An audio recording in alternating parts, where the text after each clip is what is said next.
Hello guys good morning. आज म तपाईँहरूलाई मेरो नयाँ रुम सेटिङ देखाउँछु। यो सबै कोरियामा हालेको सामानहरूबाट है, सेकेन्ड ह्यान्ड सामानहरूबाट यो सेटिङ गरेको। यो सबै फर्निचरहरू फालेको हो।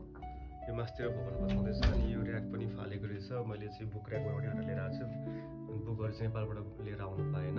मैले यहाँ पाएको किताबहरू यति छ। यो कोरियामा आएपछि पाएको किताबहरू। अनि ऱ्याकहरू सबको यो फर्निचरको बेड पनि फ्याँकेको हो। यो टेबल है, यो कुर्सी सब फ्याँकेको। यो चाहिँ मेरो एक्स्ट्रा मोबाइल हो। यस्तो छ सानो कोरियाको जिन्दगी। यही रुममा भित्र जाने हो।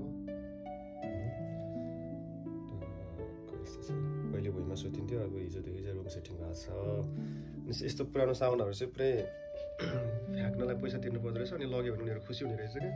यस्तो चेयरहरू सब लिएर आयो होइन। त्यो पर त्यो फोर राख्ने थुङ पनि छ। अनि यहाँबाट एक्स्ट्रा छ, यो पनि लिएर आएको छु मैले। यसमा चाहिँ यहाँनिर फ्लावर राखेर, रियल प्लान्ट राखेर, अनि त्यसलाई ब्याक गरेर यसो भिडियो कन्टेन्ट बनाउने भन्ने एउटा ब्याकग्राउन्ड बनाउने भनेर सोचिरहेको छु।